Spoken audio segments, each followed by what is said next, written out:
नमस्कार, आप देख रहे हैं क्लीन न्यूज यूपी और मैं हूं नेहा आपके साथ। वक्त हो चला है उत्तर प्रदेश से जुड़ी कुछ खास खबरों का।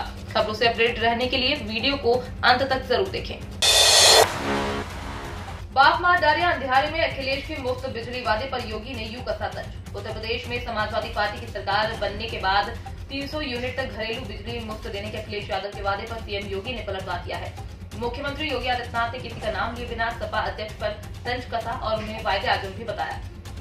योगी आदित्यनाथ ने ट्विटर पर लिखा, बाप मार डारिया अंधियारे में बेटवा बना व पावर हाउस। सीएम योगी ने ट्वीट के साथ वायदे आजम भी लिखा। माना जा रहा है कि इस ट्वीट से सीएम ने अखिलेश के साथ आजम खान और उनके बेटे पर भी निशाना साधा है। यूपी में विरोधियों पर होगा बीजेपी का डबल अटैक। ये है पीएम मोदी और अमित शाह के प्रचार का ब्लूप्रिंट। चुनाव की तारीखों के ऐलान के बाद प्रधानमंत्री नरेंद्र मोदी पहली बार यूपी में प्रचार के रण में उतरे और काशी के कार्यकर्ताओं को जीत का मंत्र दिया। जो प्रचार का प्लान तैयार किया उसमें पहले डिजिटल प्रचार और मैदानी जंग दोनों मोर्चों पर पुख्ता तैयारी है और ये तीसरी बीजेपी के दो बड़े चेहरों को केंद्र में रखकर की गई है।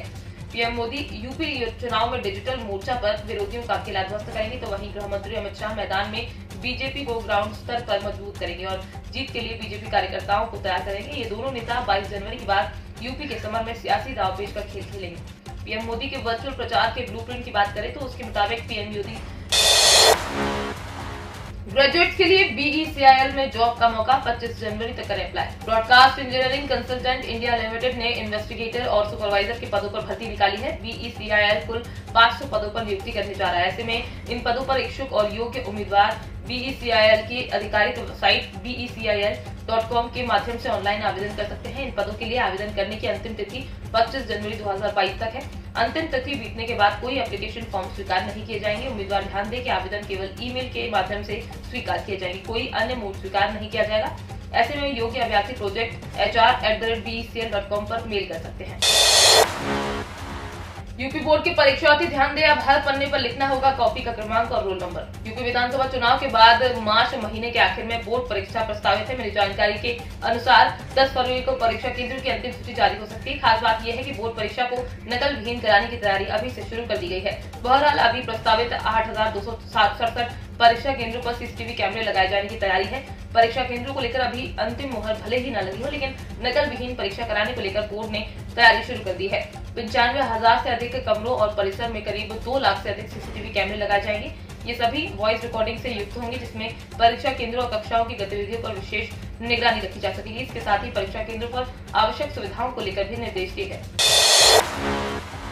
इंडियन ऑयल ने जारी किए पेट्रोल डीजल के नए रेट। जाने लखनऊ कानपुर में आज का भाव। IOCL ने आज बुधवार के लिए पेट्रोल डीजल के रेट जारी कर दिए हैं। आज कीमतों में किसी तरह का बदलाव नहीं किया गया है। 2.5 महीने से ज्यादा का समय हो गया है। तेल कंपनियों ने पेट्रोल डीजल की कीमतें स्थिर रखी है। आज यानी 19 जनवरी को राष्ट्रीय स्तर पर वाहन ईंधन, पेट्रोल और डीजल की कीमतों में कोई बदलाव नहीं हुआ है। भारतीय बाजार में पेट्रोल डीजल के भाव 4 नवंबर से स्थिर है। यूपी की राजधानी लखनऊ समेत वाराणसी, कानपुर, आगरा, मेरठ और प्रयागराज में आज 2022 को पेट्रोल डीजल की कीमतों में कोई बदलाव नहीं हुआ है। लखनऊ में पेट्रोल 95.28 रुपए प्रति लीटर, डीजल 86.80 रुपए प्रति लीटर, कानपुर 94.95 रुपए प्रति लीटर, डीजल 86.48 रुपए प्रति लीटर। ईंधन की कीमतें हर रोज सुबह में बदलती है। कर्मचारियों को जल्द मिल सकती है खुशखबरी। 18 महीने के लिए अरियर पर मिली नई अपडेट। केंद्रीय कर्मचारियों और पेंशनरों को जल्द 2 खुशखबरी मिलने वाली है। पीएम मोदी जल्द कर्मचारियों को 2 बड़ी सौगात दे सकते हैं। जानकारी के मुताबिक केंद्र की मोदी सरकार जल्द कर्मचारियों का महंगाई भत्ता फिर 3% और बढ़ा सकती है। इसके बाद कुल DA 31% से बढ़कर 34% पर पहुंच जाएगा। वहीं 18 महीने के बकाया एरियर पर भी इसी महीने के अंत तक फैसला लिया जा सकता है। इससे कर्मचारियों की सैलरी में बड़ा उछाल देखने को मिल सकता है और 68 लाख कर्मचारियों को साथ 48 लाख पेंशनर्स को भी फायदा मिलने वाला है। हालांकि सरकार की तरफ से कोई आधिकारिक बयान या अपडेट सामने नहीं आया है। सांसद रीता बहुगुणा जोशी ने चुनाव लड़ने को लेकर किया बड़ा फैसला। बेटे के लिए टिकट के आरोपों को भी दिया जवाब। उत्तर प्रदेश में चुनावी राजनीति गरमाई हुई है। इस बीच टिकट को लेकर हर पार्टी में उथल मची हुई है। भारतीय जनता पार्टी में भी टिकटों को लेकर बैठकों का दौर जारी है। इस बीच इलाहाबाद से बीजेपी लोकसभा सांसद रीता बहुगुणा जोशी ने अपने बेटे मयंक जोशी को टिकट दिए जाने को लेकर एक बयान दिया है। उन्होंने कहा है कि वो अपने बेटे को टिकट दिलाने का प्रयास नहीं कर रही, बल्कि ये उनके बेटे का अधिकार है। साथ ही उन्होंने ये भी कहा कि आगे वो कोई भी चुनाव नहीं लड़ना चाहती है। बता दें कि सांसद जोशी ने मंगलवार को यूपी प्रभारी धर्मेंद्र प्रधान से मुलाकात की। हालांकि बेटे के लिए टिकट मांगे जाने की बात को लेकर उन्होंने इनकार किया है और इसे एक शिष्टाचार मुलाकात बताया। यूपी के इस विभाग में ITI इंस्ट्रक्टर की 25,000 से अधिक पदों पर शुरू हुई आवेदन प्रक्रिया। जाने कैसे करना होगा apply. Uttar Pradesh subordinate service selection commission ने कुछ समय पहले ITI इंस्ट्रक्टर के 25,000 से अधिक पदों पर भर्ती का विज्ञापन प्रकाशित किया था।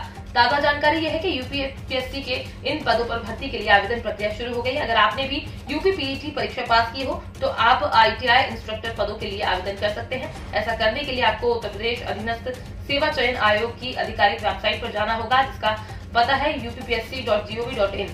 इन पदों पर आवेदन 18 जनवरी से शुरू हो गए हैं और इनके लिए अप्लाई करने की अंतिम तारीख 8 फरवरी 2022 है। यूपी में कोरोना की रफ्तार तेज, नए पॉजिटिव केस 17,000 के पार। वर्तमान में कुल एक्टिव केस की 98,238 संख्या है। इनमें से 95,953 घर पर ही उपचाराधीन है। स्पष्ट है कि बहुत कम संख्या में लोगों को अस्पताल की जरूरत पड़ रही है। ये संक्रमण वायरल फीवर की तरह है, अतः इससे डरने की आवश्यकता नहीं है, लेकिन सभी एहतियात अवश्य बरती है।